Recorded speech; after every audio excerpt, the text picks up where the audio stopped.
और मेरे साथ हैं तौसिफ और विकल्पा। इंडिया में 2 एग्जाम सबसे ज़्यादा फेमस हैं, नीट और जेई, और इन दोनों ने इस साल नीट क्वालिफाई कर लिया है। तो मैंने सोचा कि इन दोनों का एक बार एक इंटरव्यू टाइप का ले लूँ, ताकि आप लोग मतलब कि जितने भी जूनियर्स जो भी मतलब हमसे जूनियर हों वो हमारा ब्लॉग देखते हैं, हमारे वीडियो देखते हैं, तो उनको एक गाइडेंस मिल जाए कि किस तरह से वो लोग नीट को अप्रोच कर सकते हैं और क्रैक कर सकते हैं ऑब्वियसली। तो बताओ भाई, कैसे हो, कैसे चल रहा है जिंदगी, कैसी चल रही है जिंदगी? अच्छा, इसके बारे में तो आप लोगों को पता ही है। विकल्प हमारे चैनल में नहीं है तो पहले विकल्प से पूछ लेते हैं। और विकल्प और बहुत फेमस भी है ऑब्वियसली कोरमा में, तो व्यूज तो बढ़ने वाले हैं अपने। तो बताओ कैसे चल रही है जिंदगी?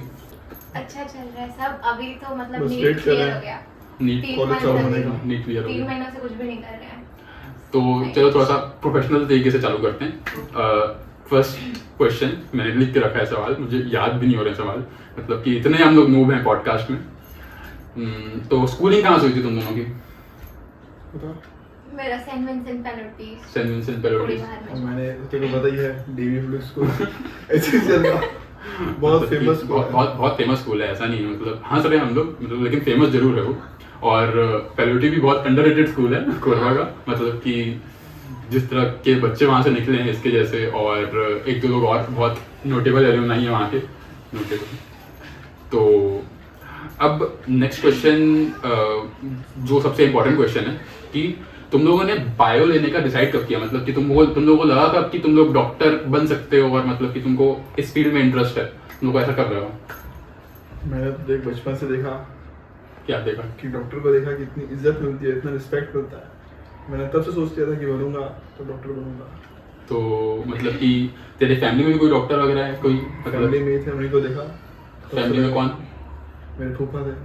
अच्छा, तो मतलब कि सिर्फ इज्जत देखी तूने कि कुछ और देखा? दोनों देखा। उसके बाद मैंने सोचा कि यही है प्रोफेशन की, इतना है उसमें। हाँ, मतलब कि ऑब्वियसली इससे बेटर प्रोफेशन तो इंडिया में नहीं है। और विकल्पा, तूने कब सोचा कि तुझे बायो लेना है? मेरा ऐसा था कि बचपन से ऐसा मेरे पेरेंट्स ने मेरे माइंड में डाल दिया था कि तुमको बड़ी होकर डॉक्टर बनना है। अच्छा, पेरेंट्स डाल देते हैं दिमाग में? यस। ओह, बट ये मेरे लिए भी सरप्राइज था। 10th 11th में आते हुए ऐसा हो गया था कि मेरा था कि मैं एयर ओह। होस्टेस वाले क्रू मेंबर में जाऊं। बट आफ्टर दैट फिर मेरा माइंड वापस से स्विच हो गया, देन आई थॉट कि ठीक है मुझको यही करना है। ओके, मतलब कि मुझे ये नहीं पता था, मैं इसको मतलब कुछ महीनों से जानता हूँ, बट मुझे ये नहीं पता कि इसको पेरेंट्स ने बोला था पेरेंट्स ने डाला। बट ये है कि बड़े होते होते हम हाँ। लोगों ने भी देखा कि हाँ एक तो नीट का अलग ही क्रेज चलता है, वो भी है कि वो तो- सब देख के आधे लोग तो ऐसे ही जा रहे हैं क्योंकि सब कर रहे हैं। हाँ। बट ऐसा भी है कि इस प्रोफेशन में है जो रिस्पेक्ट है वो अलग ही है वही। बाकी प्रोफेशन से, तो वो चीज़ इम्पोर्टेंट है। तो अब नेक्स्ट क्वेश्चन, ये भी बहुत इंपॉर्टेंट है कि जब हम लोग ऑब्वियसली जब 11th और 12th कर रहे थे अपनी, हमारा बैच, तो उस समय कोविड चल रहा था और हमारा 11th 12th पूरा बर्बाद हो गया। तो उस समय इन लोगों ने मतलब नीट की तैयारी चालू की थी, मतलब 11th 12th में। तो 11th 12th कोविड के समय में तुम लोगों ने प्रिपरेशन कैसे की, और कैसा रहा मतलब कोविड तुम्हारे प्रिपरेशन के दौरान? कर ही नहीं रहते ना? इवन हम लोग पढ़ते थे बट यूट्यूब से पढ़ाई हुई जीरो की। हाँ। ये कोचिंग तो चलता था। हाँ, अलग पांडे सर को देख देख के पढ़ाई हुई। हम लोग डिस्कशंस भी करते थे कॉल पे उस टाइम, और क्वेश्चंस पूछते अलग पांड्या थे। तभी बना, तभी बना। उसके बाद फिर मतलब कि तुम लोग को ऐसे कुछ ऐसा रिग्रेट तो नहीं है कि मतलब 11th 12th में तुमने पढ़ाई नहीं की? तो 11th तो वेस्ट था हाँ। प्रॉपर, मतलब सबका waste हो actually, ट्राई ऐसा कर रहे थे नहीं। हम लोग पढ़ने का। हाँ। इवन कोचिंग वगैरह भी हम लोगों ने सोचा था, अच्छा, बट वो हो नहीं पा रहा था। हम लोगों ने कोचिंग भी ज्वाइन किया था बट आधे में ही हम लोगों ने वो भी क्विट कर दिया, और बाकी यूट्यूब से भी पढ़ रहे थे। हाँ। बट एट लास्ट स्कूल में भी ऐसा हो गया था कि एग्जाम जो है वो ऑफलाइन कंडक्ट करा देते हैं, तो पढ़े हुए थे लेकिन हमारे तो भाई ऑनलाइन ही होते। उतना कॉन्फिडेंस नहीं आया था तब भी, क्योंकि स्कूल में पढ़ना अलग हो जाता है क्योंकि एग्जाम्स वगैरह देते रहते हैं, वही। और घर में पढ़ रहे थे तो हमको लग रहा था कि हम पढ़ रहे हैं, बट और इसके जैसे लोग तो नहीं ही पढ़ते हैं घर में टाइम दे रहे obviously। थे बट वो कुछ उतना, क्योंकि देखो output नहीं आ रहा 10th तक जब तक हम लोग थे तो हम लोग को कुछ पैसे ज्यादा पढ़ने की जरूरत नहीं पड़ती थी, मतलब से शो ऑफ नहीं कर रहा हूँ। बट ये दोनों तो टॉपर रहे हैं अपने अपने स्कूल के, तो वही बात है। तो 10th तक तो कुछ ऐसे पढ़ने की जरूरत नहीं पड़ती, बट 11th में इन लोग का जो साइंस का सब्जेक्ट होता है वो पूरा मतलब कि समझ ले 2x 3x कोर्स हो जाता है। 11th से बढ़ जाता है तो इन लोगों को ज़रूरत थी 11th में पढ़ने की एक्चुअली, बट ऑब्वियसली कोविड की वजह से सबका साल बर्बाद हो गया। तो अब तुम लोग मुझे ये बताओ कि ड्रॉप ईयर कैसा रहा तुम लोग का, मतलब कि जब ड्रॉप लेने का सोचे तब तुम्हारे दिमाग में क्या था कि मतलब इस साल निकालना ही है कि मतलब बस ले लिए ड्रॉप, कैसा था? जब मैंने 12वीं दिया मेरे को नहीं लगा था कि इतना हार्ड होगा नीट एग्जाम। हाँ फिर मैं एक महीना यार भिलाई में कोचिंग करने, हाँ, वो तो फिर आगे उसकी कहानियाँ बताऊंगा मैं आपको। फिर मैं वहाँ गया, फिर देखा कि और इतना हार्ड है। हाँ, मतलब कंपटीशन तुमको कोरबा में समझ में नहीं आया था? कोरा में कहीं समझ में नहीं आता। प्योर अच्छा। के कोरबा में कहीं कोचिंग ली थी तुम दोनों ने? मतलब नहीं लिया था मैंने। कहीं भी नहीं गए थे, मतलब सब ऑनलाइन पढ़ रहे थे यूट्यूब से? यूट्यूब से। अच्छा, तो तुम लोग के हिसाब से, अच्छा ये बीच में कुछ सवाल पूछ रहा हूँ मैं कि यूट्यूब में अगर किसी को नीट के लिए प्रिपेयर करना है तो वो कर सकता है कि नहीं कर सकता? कर सकते हैं। कर सकते हैं ना, मतलब सफिशिएंट कंटेंट अवेलेबल है? कंटेंट अवेलेबल है। अच्छा, क्योंकि इवन आजकल फ्री टेस्ट सीरीज भी हाँ, क्योंकि मैं जैसे कॉमर्स फील्ड से हूँ, तो मेरे कॉमर्स फील्ड मतलब 11th के लिए तो कोई किसी को ट्यूशन जाने की जरूरत ही नहीं है। अगर वो ऑनलाइन पढ़ सकता है और यूट्यूब से देख के पढ़ सकता है, और तो उसको कहीं ट्यूशन जाने की जरूरत ही नहीं है। मतलब वो स्कूल्स में अपने डाउट क्लियर कर ले और यूट्यूब में पढ़ ले। तो मुझे बायो का नहीं पता था एक्चुअली, इसलिए पूछ रहा हूँ। और अब ये एक स्पेसिफिकली सवाल मैं तौसिफ को पूछूंगा कि क्योंकि तौसिफ कोटा रह के आया है, मतलब उसने अपना ड्रॉप ईयर कोटा में बताया, तो कोटा का एक्सपीरियंस कैसा रहा भाई? मैंने तो वैसे कोटा का ब्लॉग भी बनाया है, मैं गया भी था कोटा, तो मुझे तो समझ में आया, बट ये ग्राउंड रियलिटी बताएगा वहाँ की। कोटा में एक्चुअली जितना पढ़ाई का भी माहौल है उतना हाँ। बिगड़ने का भी माहौल है। बिगड़ने का माहौल तो देखा मैं। तो जिसको पढ़ना है हाँ। एक्चुअली अगर पढ़ाई करनी है हाँ। कभी तो कोटा से अच्छा पूरे देश में कहीं नहीं है। ऐसा है? हाँ, क्योंकि भाई ऐसा देख, नहीं है। बहुत लोग के मन में मिसकंसेप्शन बना हुआ है कि कोटा भेजें कि नहीं अपने बच्चों को, तो ये पेरेंट्स के लिए बेसिक एडवाइस देना अगर है। डिसिप्लिन है और उसको है कि निकालना ही निकालना, हाँ। और उसका सही दोस्त मिल गया, हम्म, सबसे बेस्ट कोटा, उससे अच्छा कुछ नहीं है पक्का, मतलब ये 100% पूरे इंडिया में ना। पूरे इंडिया में, उससे अच्छा कुछ नहीं है। और जैसे कि कोई छत्तीसगढ़ से है और वो भिलाई और कोटा के बीच में अगर कंपेयर कर रहा है कि मुझे कहाँ जाऊँ, तो एक तो भिलाई भी रहा है क्योंकि भिलाई में अगर हम छत्तीसगढ़ में रहता है, हाँ। यहाँ पे कंपटीशन है नहीं। हाँ, अगर हम देखेंगे नहीं कंपटीशन तो हम आगे बढ़ते मतलब कंपटीशन बहुत इंपॉर्टेंट, मतलब कि बहुत इंसान की important। बेसिकली पटनी चाहिए, मतलब कि हाँ, मतलब कि नीट का पेपर है और मेरे से ये लोग आगे निकल जाएंगे, मतलब ये बोलना चाह रहे हैं कोरोना हमारे competition। ब्लॉगिंग के शब्दों में। कोरा में एक भी कंपटीशन नहीं है। कुछ भी बट नहीं। मेरा इससे जस्ट अपोजिट माइंडसेट है तेरा हाँ, क्योंकि हाँ, अगला सवाल इसके लिए कि तूने घर से बैठ के प्रिपरेशन की पूरी, हाँ। तो तेरा माइंडसेट क्या है मतलब कि मेरे को ऐसा नहीं लगता कि कोटा अच्छी जगह नहीं है, ऑब्वियसली हाँ। है, क्योंकि वो हमेशा से रहा ही है कि प्रिपेयर करना है तो कोटा जाओ, वो हाँ। दिक्कत नहीं है। बट अगर कंपटीशन वाली चीज है तो हाँ। वो सबका अलग अलग नेचर होता है। मेरे को ऐसा लगता है कभी कभी ऐसा होता है कि हम बहुत ज्यादा कंपटीशन अगर देख लेते हैं तो हम अंडर कॉन्फिडेंट फील करने लगते हैं, हाँ।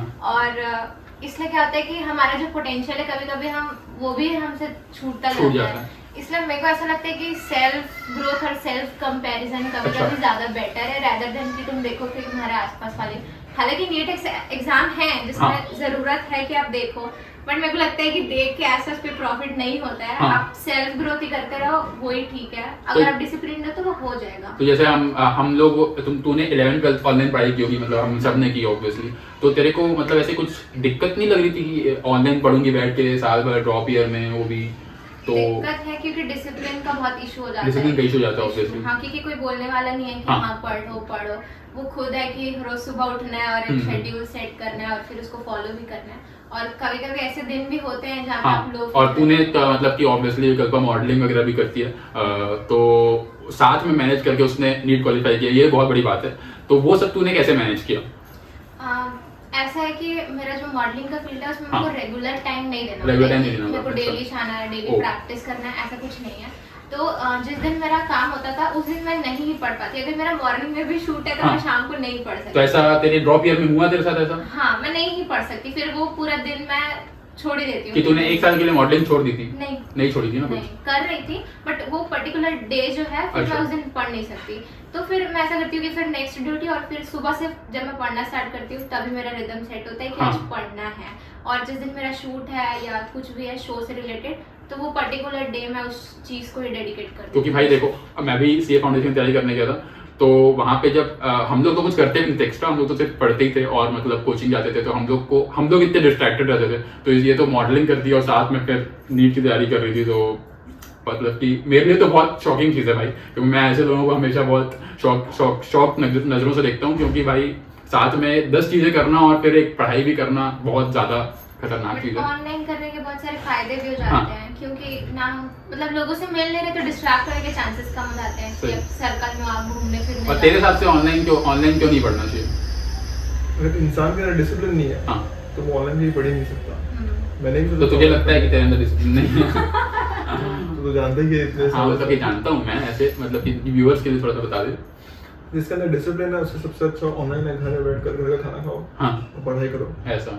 लेकिन जिसके अंदर नहीं है, जिसको देखना पड़ता है लोगों तो को, इनिशियल डेज जैसे जब तू कोटा पहुंचा था तब तेरे को क्या दिक्कतें फेस हुई थी वहाँ पे? वहाँ एक तो हमारा छत्तीसगढ़ में खाना और यहाँ की पूरा अलग है भाई, मैं भी गया था वेदर, कोटा। क्लाइमेट सब हटाओ भाई रहने दो, मतलब डरा नहीं रहा हूँ आप लोगों को मैं, लेकिन भाई खतरनाक चीज तो है थोड़ी। ये तो ऐसे लोग हैं कि ये लोग एक एक टाइम खाना खाते थे और 2 टाइम खाना नहीं खाते थे। पता नहीं भगवान इसके ऊपर दया थी भगवान की, तो इसका निकल गया नीट। खाना एक बहुत इंपॉर्टेंट फैक्टर है तुम्हारे जर्नी में, क्योंकि मतलब अच्छा खाओगे तभी अच्छा पढ़ पाओगे भाई ऑब्वियसली। हाँ तो भाई क्या बताया था तू? वहाँ पर इतना ज्यादा डिफिकल्टी होती है, घर से बाहर जाके रहो। पहली बार गया था ऑब्वियसली। बहुत खाना। तो वैसे 1 महीने भिलाई के गया था? ये भिलाई छत्तीसगढ़ में तो इतना इशू नहीं इशू नहीं था। वहाँ किसी और स्टेट में रहना, वहाँ पे पीजी वगैरह का कोई दिक्कत नहीं होता ढूंढने में? हॉस्टल्स अब पीजी नहीं होता, अब इतना नहीं होता। हॉस्टल में रहना चाहिए? देख मतलब हॉस्टल मतलब कि ऐसा हॉस्टल जो मतलब जहाँ पे रेस्ट्रिक्शंस हैं कि पीजी में रहना चाहिए? पढ़ना है क्योंकि भाई पढ़ना है तेरा तो मेरे को भी नहीं पता तू पढ़ने गया था कि क्या है, लेकिन तेरा निकल गया तो बात अलग है। लेकिन एक्चुअली पढ़ने तो पढ़ने नहीं गया। पढ़ने के लिए हॉस्टल अच्छा होता है, लेकिन अगर जैसे इंसान को फ्रीडम चाहिए। हाँ फ्रीडम मतलब कि अब भाई ड्रॉप ईयर में किसी को फ्रीडम नहीं चाहिए होता है भाई ऑब्वियसली, मतलब कुछ लोगों को चाहिए होता है इस तरह से, और लेकिन बाकी सबको नहीं चाहिए होता है। जैसे हम लोग एंजॉय करने की जिंदगी में थे तो हमने पीजी ले लिया, बहुत ज्यादा एंजॉय किया इन्होंने।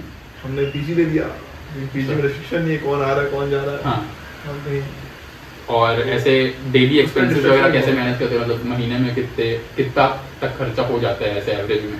एक नॉर्मल कॉस्ट अगर अपना ऊपर तक छोड़कर, हाँ बेसिक नीड में तो 10K तक 10,000 तक मतलब कर सकते हैं ना, मतलब कि नॉर्मल इंसानों की बात कर रहे हैं हम लोग। अब एकदम ही टॉप के लोग हैं जो मतलब जिनको एकदम 20 साल का पीजी चाहिए, हाँ सिंगल रूम चाहिए। कि हम लोग तो भाई हम लोग जब गए थे कोटा तो इनके ही रूम में हम लोग रह गए थे, 4 लोग एक ही बेड में सो गए हम लोग। ऐसा तो हम लोग का चलता है। हाँ डबल बेड था ऑब्वियसली, मतलब कि थोड़ा ज्यादा ही वो अच्छा था ना, बड़ा था। तो मतलब कि तेरे हिसाब से जो कोटा जाने की सोच रहा है, मतलब कि अगर उसको पढ़ाई करना है, सीरियसली पढ़ाई करना है, तो वैसा माहौल भी है ना वहाँ पे? ऐसा तो नहीं है कि मतलब पढ़ने वालों के लिए सबसे बेस्ट एरिया भी वही है, सबसे बिगड़ने वालों के लिए सबसे बेस्ट एरिया होता है। बिगड़ना इन द सेंस कैसे बिगड़, मतलब कि कैसे बिगड़ सकते हैं, मतलब कि वहाँ पे तेरे माँ बाप नहीं देख रहे, माँ बाप नहीं देख रहे, वहाँ पर हर चीज़ अवेलेबल है, सब कुछ अवेलेबल है, सस्ते में अवेलेबल है, मतलब कि खाना पीना रहना सब कुछ। इस साल नीट मैंने गूगल में चेक किया और बहुत सारे और भी वेबसाइट्स में चेक किया, इस साल नीट 21 लाख लोगों ने दिया था, और उन 21 लाख लोगों में से ये 2 लोग हैं। तो अब मैं सबसे बड़ा सवाल पूछना चाहूँगा इन लोग से कि तेरे को क्या लगता है, मतलब सिलेबस कितना वास्ट है, इजी है, मॉडरेट है, क्या है? सिलेबस थोड़ा वास्ट है, वास्ट है ना? पेपर का लेवल मॉडरेट होता है। मॉडरेट है। मेन एग्जाम में टाइमिंग का इशू होता है कि आपको टाइम मैनेज करना है, बिकॉज आते हैं मतलब हमको आते हैं 200 क्वेश्चंस है, out of which we have to attempt 180 और आपके पास टाइम भी उतना ही है 3 hours। 3 hours मतलब कि 1 minute for 1 question। तो मेन स्पीड टेस्ट होता है नीट कि आपको तुरंत, आपके पास इतना टाइम लेके आप बहुत टाइम लेके क्वेश्चंस को सोच रहे हो एंड देन उसके बाद आप अटेम्प्ट करो, उतना टाइम नहीं होता है, तो बहुत ही क्विक तरीके से करना है। अच्छा। बायो को तो आप सेकंड्स में सॉल्व करो, सेकंड्स में, मतलब कि वो रटने वाली चीज़ है क्या? हाँ क्योंकि बायो थ्योरी है तो आप उसको जल्दी जल्दी कर सकते हैं। तो बायो को जल्दी कर लो, फिर आपके ऊपर है कि आपका फिजिक्स टफ है या केमिस्ट्री। हाँ तो मतलब कि तुझे सबसे ज़्यादा ऐसे टफ सब्जेक्ट कौन सा लगता था? मेरे को जब मैं प्रिपेयर कर रही थी तब मुझे फिजिक्स टफ लगता है, अच्छा। बट हमेशा नहीं पता क्यों ड्यूरिंग एग्जाम मेरे को केमिस्ट्री टफ लगने लगता है, क्योंकि फिजिक्स में कहीं ना कहीं सिर्फ फॉर्मूलाज अप्लाई करने हैं और अच्छा। फिर आंसर आ जाता है। बट केमिस्ट्री ऑर्गेनिक तो बहुत ज़्यादा उसमें भी याद रखने की चीज़ें हैं, तो फिर मेरे को केमिस्ट्री थोड़ा सा टफ लगा था। बट मैंने सबसे पहले बायो अटेम्प्ट किया था, देन आई अटेम्प्टेड केमिस्ट्री और फिर लास्ट में मैंने फिजिक्स अटेम्प्ट किया था। अच्छा, तो मतलब कि वो सबके अपने अपने हिसाब से होता है, मतलब कि कैंडिडेट्स अपने हिसाब से देख लें कि कौन कैसे अटेम्प्ट करना है उनके हिसाब से। तो सिर्फ तेरा क्या एक्सपीरियंस है सिलेबस को लेके? सिलेबस तो बहुत ही ज़्यादा ही बड़ा है, बहुत बड़ा है, इजी है लेकिन बड़ा है बहुत। मैं भी सीए वाला हूँ, तो आज मैं भी समझ रहा हूँ आजकल वास्ट सिलेबस क्या होता है। अराउंड 100 चैप्टर्स तो होंगे ही सारे हाँ मिला के। 98 है कुछ, 98 चैप्टर्स। 98 है, 38 बस बायोलॉजी में। अच्छा, बाकी में तो तुझे सबसे ज़्यादा इंटरेस्टिंग सब्जेक्ट कौन सा लगता था? फिजिक्स। सबसे भाई इतने मतलब कि उसमें बोल रहा मतलब तू ऐसा क्या है फिजिक्स में? फिजिक्स में क्या है ना, एक्चुअली कुछ सॉल्व करने में मजा आता है कि हाँ अच्छा। कुछ कर रहे हैं, इंटरेस्टिंग कर रहे हैं। तू जेई वालों के साथ भी रहा है, हम्म। तो जेई वालों का फिजिक्स और तुम लोगों के फिजिक्स में कुछ डिफरेंस होता है? क्योंकि ये बहुत बड़ा वो चलता है, मतलब एक बैंटर चलता है नीट वालों के बीच में और जेई वालों के बीच में कि फिजिक्स का लेवल कैसा है। तो उनका फिजिक्स बहुत हार्ड रहता है, हमारा हार्ड रहता है, मतलब आज पहली बार मान रहे हैं, नहीं तो इससे पहले कभी नहीं माने इससे। कंसेप्ट सेम है लेकिन क्वेश्चन के लेवल हार्ड होता है। बस ये है कि उन लोगों को 100 में से 20 से 10 30 भी बना लेंगे क्वेश्चन तो उनको हो जाएगा। अच्छा। हमें 100 में 90 बनानी चाहिए, बनाना ही पड़ेगा। हाँ, वरना अगर 95% से कम एक्यूरेसी है क्वेश्चन में हाँ। तो आपका सिलेक्शन नहीं होगा उसमें। 90-95% से 90-95% एक्यूरेसी होनी चाहिए। होनी चाहिए, मतलब कि ऐसा नहीं है कि तुम कम सॉल्व करके भी तुम वो हो जाओ, मतलब तुमको सॉल्व करना है और 90% टाइम भी कम है और वो है। क्योंकि अभी कट ऑफ तो कितना हाई जा रहा है, लाइक हाँ। लोग फुल स्कोर कर रहे हैं नीट में, और अगर आपको ऑल इंडिया में टॉप 2-3% में आना है हाँ। तो आपको फिर स्कोर करना ही पड़ेगा। कितनी सीट्स हैं टोटल गवर्नमेंट कॉलेजेस में? 48,000। हाँ, सोच लो 48,000। भाई भाई एक बार बस सोच लो, 21 लाख लोग और 48,000 सीट्स गवर्नमेंट में, और टोटल मतलब कि 1 लाख सीट समझ सकते हैं अपन अगर प्राइवेट को भी मिक्स कर दें। हाँ। तो मतलब कि आगे मैं बोलना नहीं चाहूँगा, आगे आप खुद समझदार हो।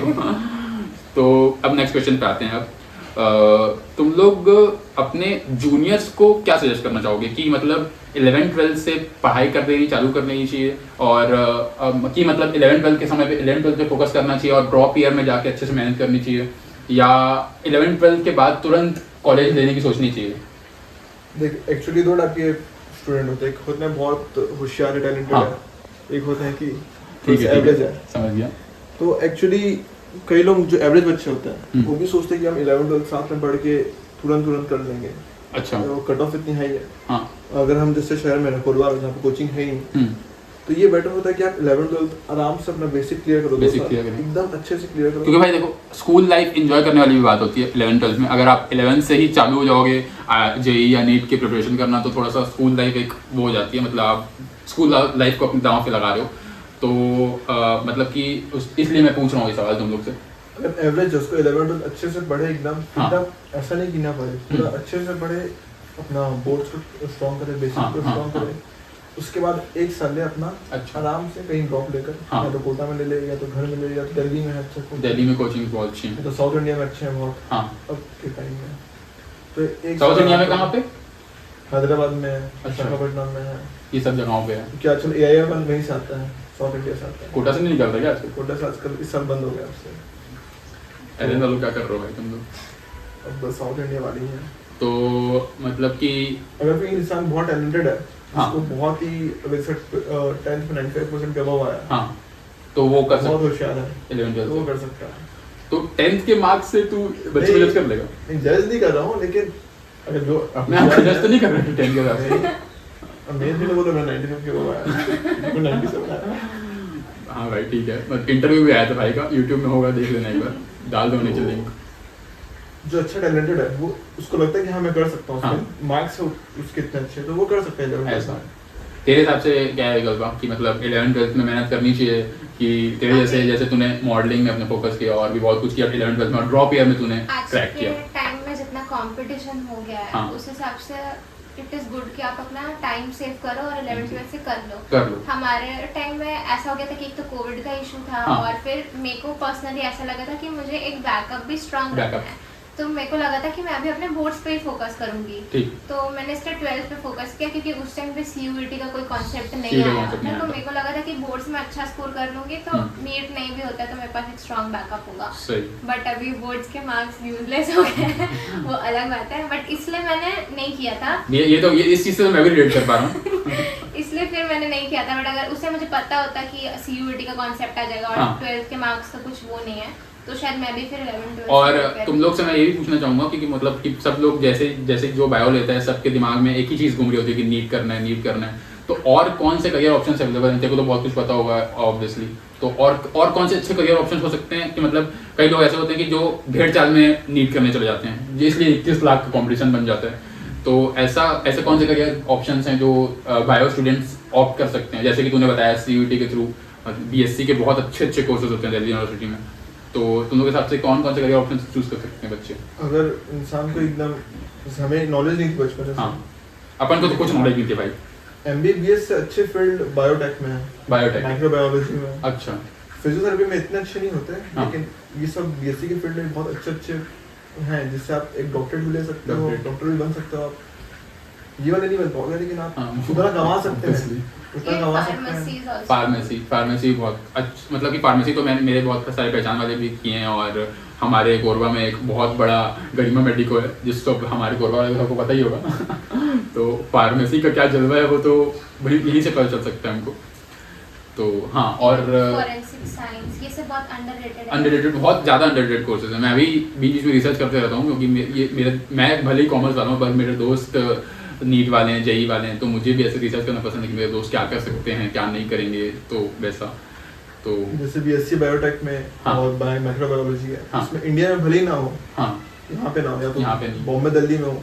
एक्चुअली इंडिया में रिसर्च में इतना फोकस नहीं दिया जाता, लेकिन बाहर में, हाँ, यूरोप में, गल्फ में, सही, और UK US में बहुत ज़्यादा अच्छी वो है। इंडिया में बैंगलोर इज फेमस बहुत है। बायोटेक्नोलॉजी। तू तो बैंगलोर भी रह के आई अभी।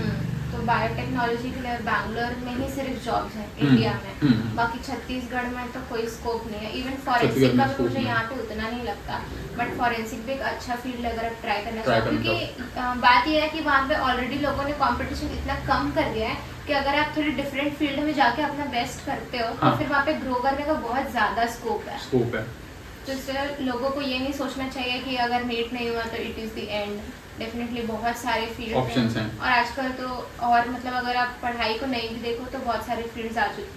इवन सोशल मीडिया के थ्रू लोग आजकल इतना ग्रो कर रहे हैं, यूट्यूब कर रहे हो वो भी एक अच्छा फील्ड है। हाँ। आप साइड बाय साइड चीजें करो, वो ग्रो करेगी। सही। तो ये नहीं सोचना है कि अगर एक कॉम्पिटिटिव एग्जाम नहीं होता है तो it is the end of तो क्या से बेटर, अब इतना MBBS में वो हो गया, कंपटीशन वो हो गया, इतनी गंदी लाइफस्टाइल है। तुझे क्या लगता है कि मतलब तुम लोगों को क्या लगता है कि अभी 21 लाख लोगों ने दिया है MBBS, तुम लोगों को क्या लगता है आने वाले सालों में भी ये बढ़ेगा कि कम होगा? और ये और बढ़ेगा, 4-5 साल और बढ़ेगा। इसलिए मैंने ये सवाल पूछा बेसिकली तुम लोग से, क्योंकि भेड़ चाल देखी है भाई मैंने कोटा में, तो भेड़ चाल देखी है कि मतलब लोग बच्चे बस जा रहे हैं नीट करने, क्योंकि पेरेंट्स बोल रहे हैं कि नीट करो, डॉक्टर बनो, इंजीनियर बनो, तो बस बच्चे जा रहे हैं। मतलब कि इतने बच्चे, पूरे बच्चे ही वहाँ पे, लोग तो दिखते ही नहीं है, ऐसे टाइप का शहर है वो।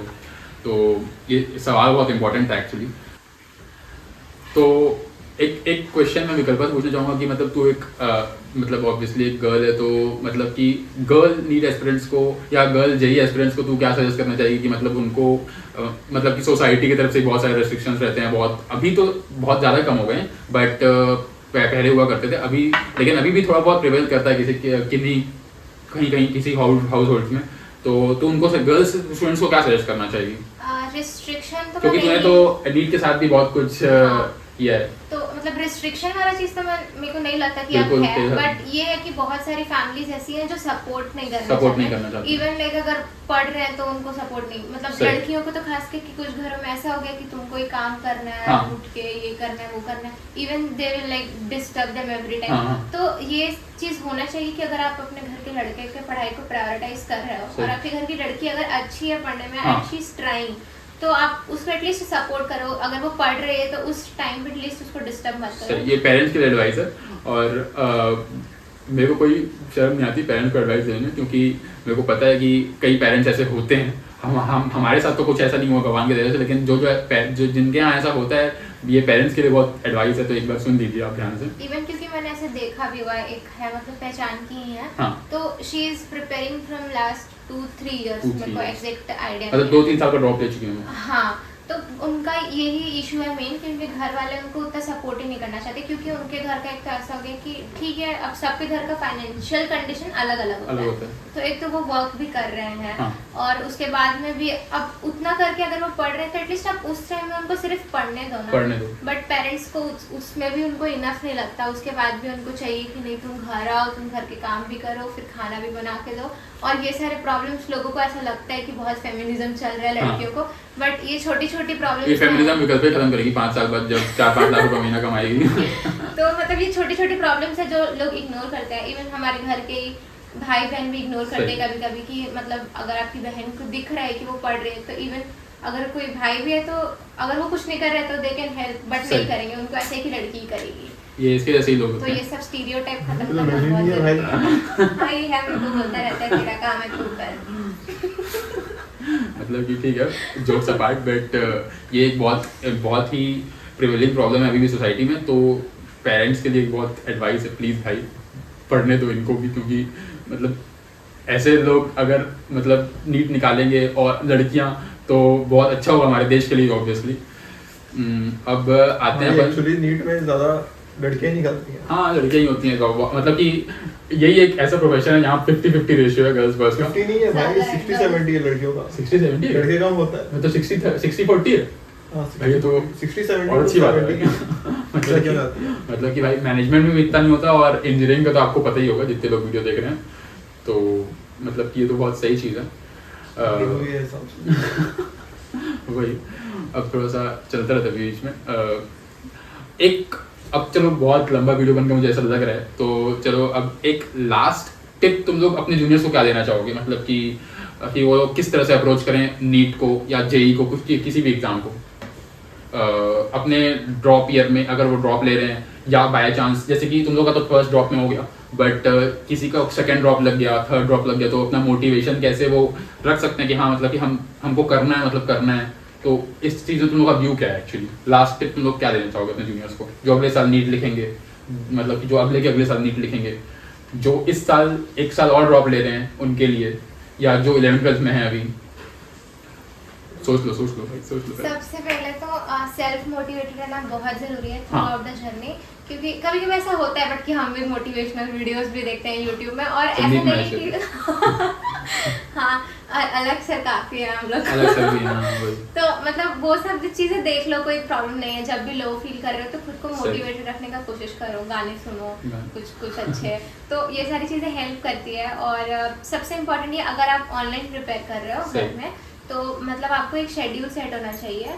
एंड में आते थे तो खैर ऐसा हो जाता है प्रिपरेशन के कि आप कुछ नहीं कर रहे हो, उठ रहे हो, पढ़ रहे हो, खा रहे हो, सो रहे हो, फिर उठ रहे हो, पढ़ रहे हो, खा रहे हो, ऐसा हो जाता है। बट शुरू में थोड़ा टाइम लगता है सिटिंग बनाने में। हाँ। तो एक फिक्स्ड शेड्यूल होना जरूरी है। हर दिन आप अपना गोल लिखो कि आज मेरे को ये करना है, और कोशिश करो कि एटलीस्ट 80% आप उसका कंप्लीट कर रहे हो। 100% तो हमेशा नहीं होता, बट उसको नोट डाउन करो कि आज मेरे को इसके क्वेश्चन सॉल्व करने हैं या इसका टेस्ट देना है।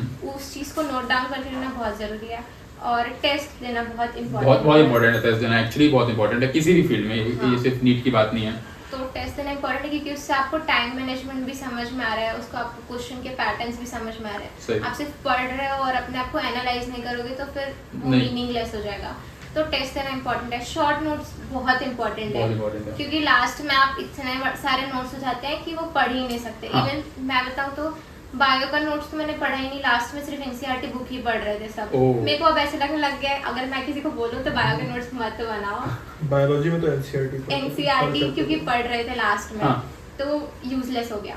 फिजिक्स में भी मेरे को लगता है कि क्वेश्चंस को मतलब बहुत सारे टीचर्स बोलते हैं कि आप क्वेश्चंस को नोट डाउन करो अपने नोट्स में, बट मेरे को पर्सनली लगता है कि बच्चे कभी उन क्वेश्चंस को वापस जाके नहीं, क्योंकि इतना टाइम ही नहीं हो पाता। इतने नए क्वेश्चंस हमको ऑलरेडी मिल रहे होते हैं कि हम लोग फिर से तो नहीं कर पाते। अगर कोई कर रहा है तो वेल एंड गुड, बट मेरे को लगा कि फिजिक्स में भी लास्ट में सिर्फ जो फॉर्मूला लिस्ट मैंने बनाया था सिर्फ वही काम आता है।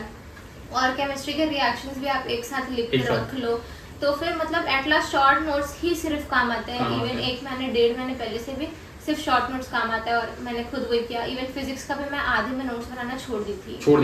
नहीं बना रही थी मैं फुल नोट्स।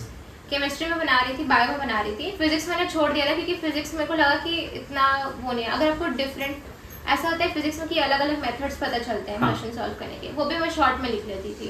मतलब मैंने सब चीज़ को कंपाइल कर लिया था शॉर्ट में। मेरा एक ही नोटबुक था, उसमें मैंने फिजिक्स के भी सारे फॉर्मूला लिखे हुए थे, केमिस्ट्री के भी सारे रिएक्शंस लिखे हुए थे ऐसा। और बायो के लिए एनसीईआरटी पढ़ रही थी, तो लास्ट में मैं सिर्फ इतना ही पढ़ रही थी और बाकी मतलब कि शुरू से ही शॉर्ट नोट्स वगैरह बना के रखना ताकि लास्ट में आपके पास एक समराइज चीज हो ताकि आप पूरा सिलेबस तो दोबारा कवर नहीं कर हो सकता। और एनसीईआरटी तो बायो के लिए वो आप पढ़ लो, जितने बार पढ़ना है पढ़ लो। इवन आपको कुछ एक्स्ट्रा मिल रहा है तो वो आप एनसीईआरटी के साइड में लिख लो। ओके। क्योंकि मैंने पूरा नोट्स बनाया था, वो मीनिंगलेस हो गया हाँ। लास्ट में, तो वो भी आप एनसीईआरटी में नोट डाउन कर लो तो वो सही। ठीक है। इवन डायग्राम्स को भी पढ़ना इंपॉर्टेंट है बहुत एनसीईआरटी के, तो एनसीईआरटी ही है जो है Bio सफलता की subject। चाबी एनसीईआरटी।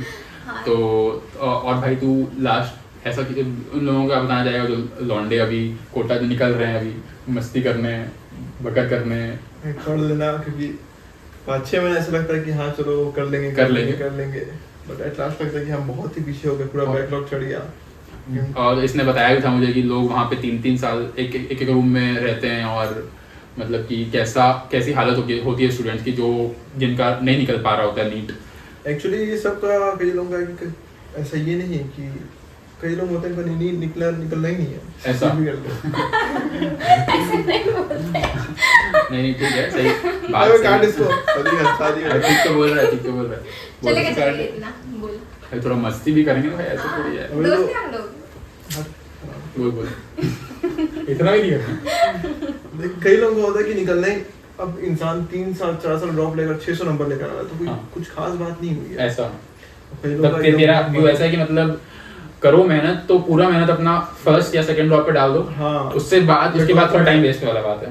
क्योंकि ये इतना भी कुछ हाई एकदम ऐसा जिसको चढ़ाव दे दिया, लेकिन हाँ। इतना वो है नहीं कुछ खास की। ऐसा क्योंकि 4 उसके साल बाद अपना तो और दिया। 12 साल लगने हैं। वो 6 साल 20 साल में लगाओगे। वही मैं मतलब कि मैं देखता हूँ कि लोग 3-3 4-4 साल ड्रॉप ले रहे हैं, तो मुझे भी थोड़ा सा लगता था, बट मैं सोचता था कि मैं तो कॉमर्स वाला हूँ, मैं इनको कुछ बोलूंगा तो ये लोग बोलेंगे कि तेरे को क्या पता है करके, इसलिए मैं नहीं बोलता था। बाकी ये लोग नीट वाले हैं। 2 या 3 बुक है, 3-4 बुक होंगी हाँ। जो पढ़नी है हम लोगों को 11th-12th में। ऐसा। उतने में एक एग्जाम आना है, वो भी बहुत इजी है। हाँ और एमबीबीएस उससे बहुत ही ज्यादा हार्ड है, 100 टाइम ज्यादा हार्ड होगा। हाँ अगर हम उसको नहीं कर पा रहे हैं इतने एक फ्लो में, तो उसको हम सही। कैसे करेंगे उसको?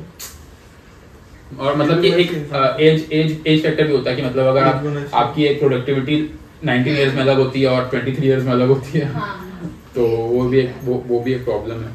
तो अब अपन करते हैं इस वीडियो को एंड। बहुत ज़्यादा लंबा वीडियो बन चुका है अभी, पता नहीं लोग पूरा देखेंगे कि नहीं देखेंगे लेकिन भाई देख लेना, बहुत अच्छा वीडियो बना है। और चलो एट लास्ट एक बहुत इंपॉर्टेंट चीज़ डिस्कस कर ही लेते हैं, जो कि मैं अभी तक नहीं पूछ रहा था क्योंकि मुझे ऐसा मेरे उसूलों के अंदर नहीं आता है वो, बट अब सोच रहा हूँ थोड़ा व्यूज़ के लिए पूछ ही लेता हूँ। तो परसेंटाइल बताओ भाई, कितनी आई दोनों की? मेरी कुछ 96 पॉइंट कुछ आई है समथिंग। अच्छा, एग्जैक्ट याद नहीं है, उतना याद नहीं है। 2 महीने में भूल गया भाई।